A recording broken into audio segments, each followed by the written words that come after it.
pessoal, vamos conversar hoje sobre tuberculose, que é a doença mais frequente no Brasil e que a gente tem que tratar eficazmente para tentar acabar ou diminuir ao máximo possível a transmissão e contaminação das pessoas com esse bacilo tão antigo.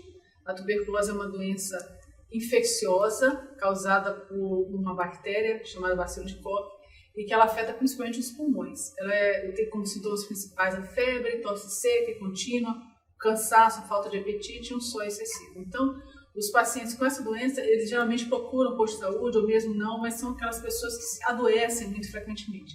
E a transmissão é feita através da inalação do bacilo ou gotículas transmitidas pela tosse, pelo espirro ou pela fala de uma pessoa que é bacilífera e tem tuberculose pulmonar e é bacilífera. A base dessa aula foi feita através desse manual de recomendações para controle de tuberculose no Brasil, que foi publicado pelo Ministério da Saúde e está disponível pela internet para qualquer pessoa, ok? E o risco para tuberculose, então, são pessoas que têm contato com outros doentes, pessoas bacilíferas, especialmente as crianças. Ou outro caso de risco, pacientes que têm HIV/AIDS, pacientes presidiários, pessoas que vivem nas ruas, além disso, os profissionais de saúde que não se protegem corretamente e as pessoas transplantadas. Sobre os profissionais de saúde, então, eu vou aqui deixar um reforço sobre a necessidade do uso da máscara N95. Essa máscara tem que ser disponível para os profissionais de saúde, aqueles que têm contato com pessoas que tossem, então essa máscara tem que ser muito bem adaptada ao rosto, para que o ar que seja inalado, ele obrigatoriamente passe por dentro do filtro que existe nessa máscara. Então, a recomendação forte, a máscara não é para ser jogada fora a cada uso, cada pessoa tem a sua máscara, ela tem uma eficácia de durar pelo menos 30 dias de uso contínuo, ok? Então, com relação à saúde básica no Brasil, o que compete às pessoas profissionais de saúde que trabalham na atenção básica à saúde e que trabalham com pacientes com tuberculose? Então, a primeira coisa importante, eu vou ter aqui as competências principais, realizar a busca dos sintomáticos respiratórios, ou seja, toda vez que for identificado em visitas domiciliares ou qualquer outra coisa, a presença de uma pessoa que tenha tosse há mais de 3 semanas, tosse prolongada, então esse é um sintomático respiratório que deve ser suspeito de tuberculose. Então tem que ser realizada a coleta de escarro dessa pessoa para baciloscopia, solicitar a cultura para alguns casos, a gente vai chamar atenção mais para frente, indicar e prescrever o tratamento básico, realizar esse tratamento diretamente observado. O que é isso? O tratamento diretamente observado.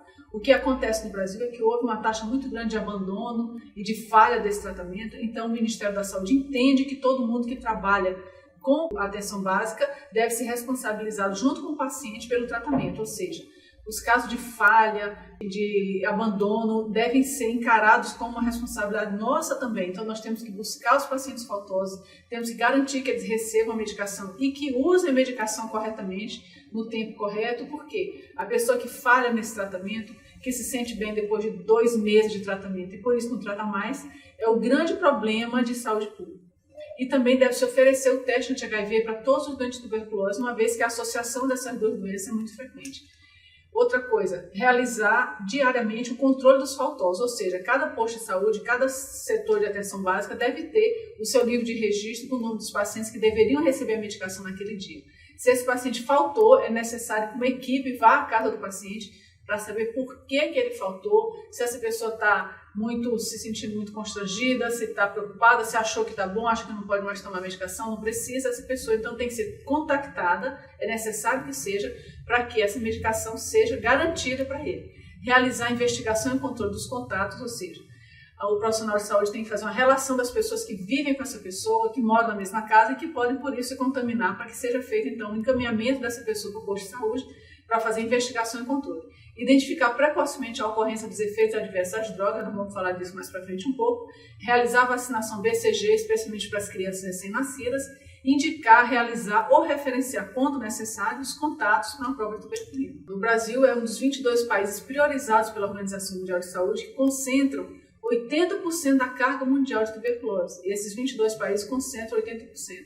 Em 2009, foram identificados no Brasil 72 mil novos casos, um coeficiente de 38 para 100 mil habitantes. 41 mil deles foram bacilíferos. Então, por aí a gente vê o tamanho do problema.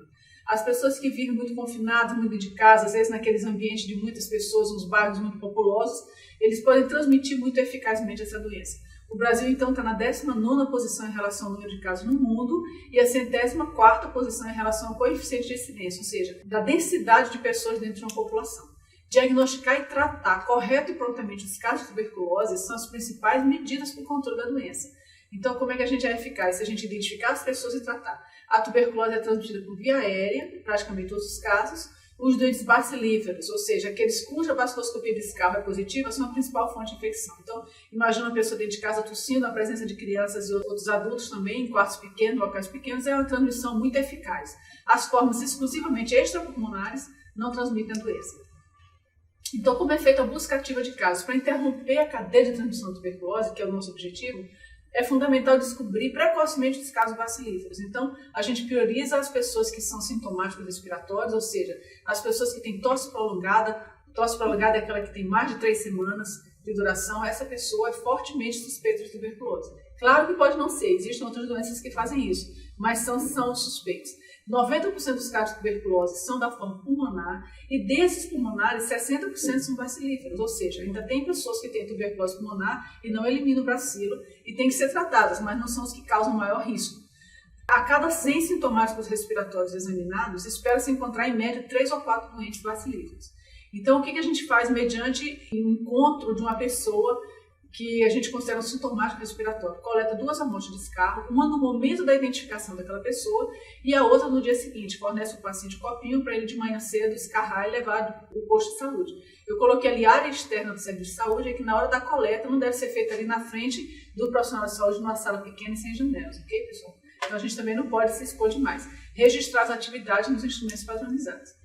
O tratamento diretamente observado, que é o que o Ministério preconiza muito agora, entende uma mudança do profissional. O profissional treinado passa a observar a tomada da medicação. Então, não basta somente eu indicar o paciente, fazer a receita, entregar para ele e fornecer o medicamento para ele. Eu tenho que garantir que essa pessoa recebe o medicamento e que ele vai eficazmente tomar a medicação no tempo correto, na hora correta, e não abandone o tratamento. Então, é preciso lançar uma estratégia operacional para cada isso. Ou seja, para cada caso de tuberculose novo ou retratamento, deve-se realizar esse tratamento diretamente observado, porque não é possível predizer quem vai aderir ao tratamento não. Inicialmente, a gente tem uma ideia de que a pessoa entendeu que ele vai fazer tudo bonitinho, mas depois de 2 meses está se sentindo bem e suspende a medicação. A gente não pode deixar isso acontecer. Uma taxa de cura inferior à meta de 85% e um abandono superior a 5% foi que fez no Brasil a necessidade de aumentar a qualidade da cobertura de um tratamento diretamente observado no país inteiro. Então, como é que a gente faz o diagnóstico da tuberculose? A tuberculose, que é causada por esse micobactéria tuberculose que eu já falei, pode acometer uma série de órgãos ou sistemas. O mais comum é ele ter uma inoculação no organismo pelo pulmão, causando a doença pulmonar e a partir daí se disseminar para outros órgãos. Então, o que pode acontecer em algumas pessoas é que ele se dissemina para os outros órgãos e desaparece do pulmão. Então, eles têm uma forma exclusivamente extrapulmonar. Esses casos são mais raros. Geralmente, o paciente tem mesmo uma forma pulmonar e desses pulmonares, 60% são bacilíferos. Os sintomas clássicos da tuberculose pulmonar são a tosse persistente, produtiva ou não, ou seja, com catarro, eventualmente sangue, febre vespertina, sudorese noturna e o emagrecimento. Então, quais são as formas clínicas da tuberculose? Primeiro, a tuberculose pulmonar primária, que é aquela inoculação inicial, geralmente em pessoas, crianças ou jovens, adultos jovens, a criança irritadiça, com febre baixa, sudorese noturna e que não quer comer muito, isso aí pode desaparecer ou ela pode evoluir logo para essa forma de tuberculose pós-primária, que é a forma pulmonar que a gente conhece, geralmente no adolescente ou no adulto jovem, e que dá uma tosse seca produtiva, febre vespertina, aquela febre no final da tarde, sem calafrio, que não costuma ultrapassar os 38,5, e a sudorese noturna e a anorexia são comuns. Além disso, existe uma forma de tuberculose pulmonar chamada tuberculose miliar, que é a tuberculose disseminada no pulmão, que essa não é bacilífera, apesar de ser muito grave, uma forma muito grave. Geralmente associada com pessoas que têm imunidade baixa, especialmente os pacientes HIV positivos. Então, a tuberculose extrapulmonar, como eu já falei que pode acontecer, os sinais e sintomas dependem do órgão ou sistema cometido. A sua ocorrência é principalmente em paciente com AIDS, especialmente aqueles com imunocomprometimento grave. Mas outras pessoas que não têm AIDS podem ter também tuberculose extrapulmonar. Pode ser pleural, pode ter o empiema tuberculoso, que é uma forma muito comum. A tuberculose ganglionar, especialmente nos gânglios do pescoço. A gente vê pacientes que fistulizam esses gânglios, amolecem os gânglios e fistulizam. meningoencefalite tuberculosa, tuberculose óssea, que é aquele mal de Pote, em que a tuberculose acomete especialmente as vértebras, e o paciente pode ter, inclusive, uma lesão medular, com secção medular, e paraplegia por causa de tuberculose óssea, isso ainda existe. Tuberculose pericárdica e outras formas mais raras também como pode acontecer, como é o caso da tuberculose geniturinária ou a tuberculose ocular, por exemplo. Então, a tuberculose pode atingir qualquer órgão do organismo. A baciloscopia, que é o exame para diagnóstico, é um método simples e seguro. Em qualquer laboratório pode ser feita a baciloscopia, não a cultura. A cultura deve ser feita só no local de referência. A pesquisa do BAR é feita pelo método de Zil-Nielsen e ele é indicado para todos os pacientes que têm sintomas, o sintomático respiratório, ou seja, o sintomático respiratório bem claro, o paciente que tosse há mais de 3 semanas, todo ele deve fazer uma baciloscopia. O paciente que tem suspeita clínica ou radiológica da tuberculose, independente do tempo de tosse. Então, imagina um paciente que é comunicante de um paciente com tuberculose bacilífera, então é um caso que eu posso suspeitar, ele está tossindo há menos de 1 semana. Nesse caso, esse paciente já pode ser submetido à baciloscopia, não precisa esperar as 3 semanas para fazer, se é um caso bastante suspeito. Outra coisa, a suspeita clínica de tuberculose extrapulmonar, como é, por exemplo, a tuberculose ganglionar, eu posso pegar esse material que foi drenado de um gânglio e fazer o exame de baciloscopia lá e ali já dá o resultado. Eu devo realizar no mínimo 2 amostras, como eu já falei, uma por ocasião da primeira consulta e outra na manhã no dia seguinte, preferencialmente no despertar. Eventualmente podem ser necessárias outras amostras. Se eu estou na dúvida, quero fazer de novo, nada impede de eu fazer 3 ou 4 coletas. Em seguida, a radiografia de tórax. A radiografia de tórax é um exame muito importante para a tuberculose pulmonar e essa é uma radiografia bastante sugestiva, em que o acometimento é mais das áreas superiores do pulmão, porque o bacilo gosta muito de ar. Depois eu posso precisar de uma tomografia computadorizada de tórax, por exemplo, no paciente que tem tuberculose miliar, que eu já falei, que ele não tem essa forma clássica da tuberculose, pode ser uma forma muito mascarada, muito mais grave e que não é bacilífera, não faz cavidade nem faz as condensações. Eu posso precisar de exames de imagem óssea, como é o paciente que tem um mal de Pote, por exemplo, pode precisar de outra ressonância e em outras situações. Então, outros exames de imagem podem ser necessários. E o PPD, vou falar agora, por exemplo, da tuberculina. A prova tuberculina ele é muito importante para os casos suspeitos, especialmente em pacientes que são comunicantes de tuberculose. Ela mede a resposta imune do paciente, ela não dá o diagnóstico de tuberculose, mas mede a imunidade do paciente ao antígeno. Ela é muito utilizada, ela deve ser utilizada para o diagnóstico da infecção latente pela tuberculose e na criança é um método que ajuda no diagnóstico da tuberculose doença mesmo. Então ela é aplicada por via intradérmica, observe ali na figura que ela é intradérmica, não é subcutânea, deve fazer aquele botão no momento da inoculação. Ela deve ser aplicada no terço médio da face anterior do braço esquerdo na dose de 0,1 ml. A solução deve ser conservada, isso é muito importante, em temperatura entre 2 e 8 graus, ou seja, refrigerada. Se a gente deixar esse frasco da tuberculina fora da geladeira, mal conservado, a gente pode ter um resultado errado. E não deve ser exposta à luz solar, mesmo cuidado a gente deve ter. A leitura é realizada 48 a 72 horas depois, então a gente tem que ter o dia marcado para o paciente voltar para ler. E é feita a leitura com a área endurada, não com a área vermelha, é aquela área que faz aquele botãozinho. O maior diâmetro transverso, então, é medida com uma régua ali milimetrada. A interpretação é a seguinte, o resultado do teste deve ser realizado em milímetros. Então, você vai escrever 5 milímetros, 12 milímetros e assim por diante.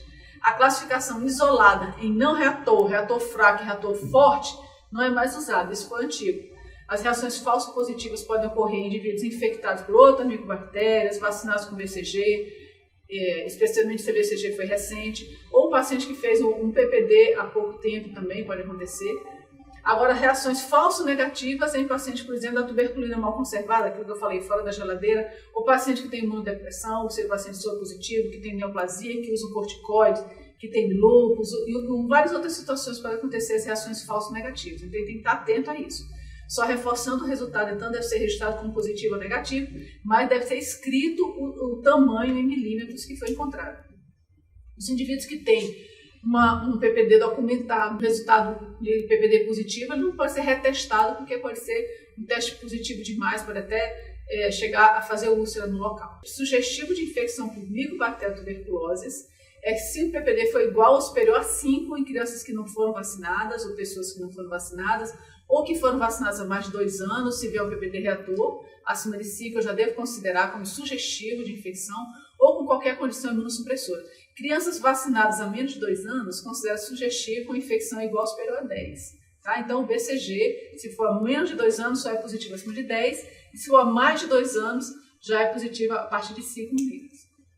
Na criança, a tuberculose, o diagnóstico da tuberculose na criança é um desafio, porque a criança geralmente não é bacilífera, e aquelas crianças que são bacilíferas, eventualmente, elas têm dificuldade de expectorar. Então, a gente tem que ter um outro olhar para a criança para poder ter um diagnóstico preciso. Após os 10 anos de idade, a gente considera que é igual a um adulto o diagnóstico da tuberculose. Mas em crianças pequenas, existe naquele manual que eu mostrei para vocês, uma tabela que mostra assim, a gente coloca a criança, faz a radiografia, coloca ali no quadro quantos pontos da radiografia. Se ele tem febre, tosse, dinamia, eu dou 15 pontos para ele, por exemplo. Se o paciente tem adenomegalia, condensação, no raio-x eu boto mais 15 pontos. Se ele vive com a pessoa com tuberculose, nos últimos 2 anos viveu, eu boto 10 pontos e assim por diante. E depois eu vou somando os pontos para dizer o contato, quadro clínico radiológico, o contato com o adulto tuberculoso, se ele tem um teste PPD nessa criança e o estado nutricional. Depois eu vou somar esses pontos. Se a criança tiver 40 pontos, eu já começo a tratar, independente de eu ter encontrado o bacilo. Se eu tiver menos de 30 pontos, é indicativo de tuberculose, indica o início do tratamento, mas isso é uma decisão do médico, tá? De acordo com a situação da criança. E abaixo de 30, ela deve continuar a ser investigada, pode ser que não seja tuberculose, mas tem que fazer um diagnóstico diferencial muito bem feito aqui. O tratamento da tuberculose, ela é uma doença que é curável em praticamente 100% dos casos, novos e sensíveis aos medicamentos antituberculosos. Por que eu digo que ela é praticamente 100% e não é 100%? Porque depende muito da adesão do paciente. Então, a adesão do paciente, como eu já citei, não é um problema só dele, é um problema nosso. Então, nós que somos atenção básica em saúde, devemos garantir que o paciente receba 100% do tratamento no tempo certo, pela dose certa e pelo tempo correto, porque só isso é que vai garantir o tratamento dele. Os pacientes que falham ou que não usam a medicação completamente, eles podem desenvolver uma tuberculose multiresistente e que são causas de falha de tratamento. Então, desde que obedecido os princípios da terapia medicamentosa e adequada operacionalização do tratamento, a gente garante praticamente 100% da cura. A associação de medicamentos, como é feito no Brasil, as doses corretas e o uso por tempo suficiente são os princípios básicos do tratamento. O tratamento dos bacilíferos é a atividade prioritária do controle de tuberculose. Então, vamos falar aqui do período de transmissibilidade. Então, a transmissibilidade está presente desde os primeiros sintomas, caindo rapidamente após o tratamento. Então, a pessoa começa a tomar remédio, já vai deixando de ser bacilífero. A gente considera que com 15 dias aproximadamente o paciente já não elimina mais o bacilo. No entanto, é preciso fazer a baciloscopia para confirmar que ele é negativo. Se após 2 meses de tratamento o paciente continua bacilífero, ele deve ser considerado um suspeito de ser uma tuberculose resistente e deve ser encaminhado então para uma assistência de referência. A hospitalização. A referência vai encaminhar o paciente se ele tem resistência ou se ele é um caso que vai fazer necessitar de uns esquemas especiais, mas a hospitalização eu recomendo ser uma meningite tuberculosa, meningoencefalite tuberculosa. A intolerância aos medicamentos, foi incontrolável essa intolerância, o estado geral que não permita ir para o ambulatório, intercorrências clínicas ou cirúrgicas, por exemplo, paciente que vai entrar em insuficiência respiratória ou tem hemorragias, casos de vulnerabilidade social como ausência de residência fixa, pacientes que são moradores de rua, eles precisam ser hospitalizados. No entanto, o período de internação deve ser o mais curto possível. Aqui é o esquema básico do tratamento de tuberculose em adultos ou adolescentes. Então, a gente tem uma fase inicial de 2 meses, que é uma fase intensiva. Ele usa 4 fármacos. Esses 4 remédios estão incluídos num comprimido só, os 4, só que de acordo com o peso do paciente é que a gente vai dizer quantos comprimidos ele vai tomar.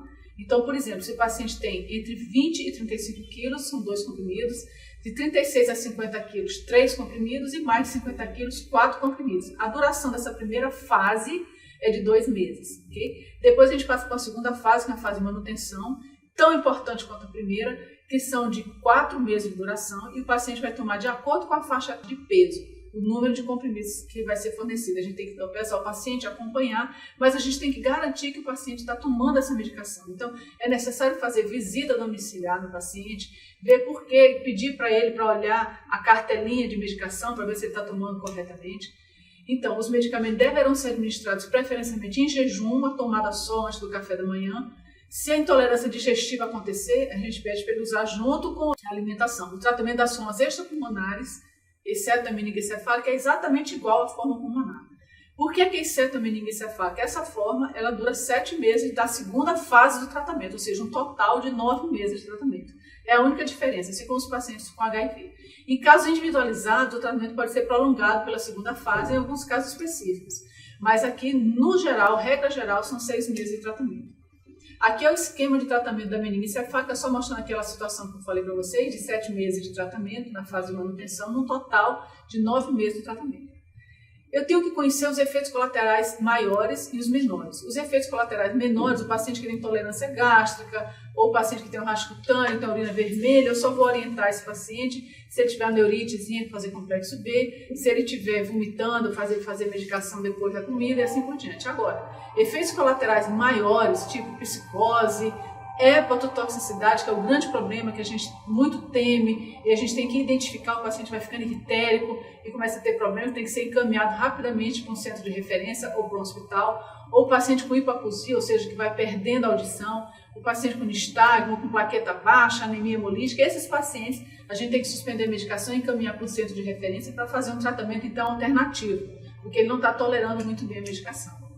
Era isso que eu tinha para falar, obrigado, eu espero que a gente tenha muita coisa para fazer e muita atenção ao paciente, porque o tratamento deve ser realizado em conjunto para o paciente e para a equipe de saúde, para a gente garantir que todo mundo se tratado. Muito obrigada.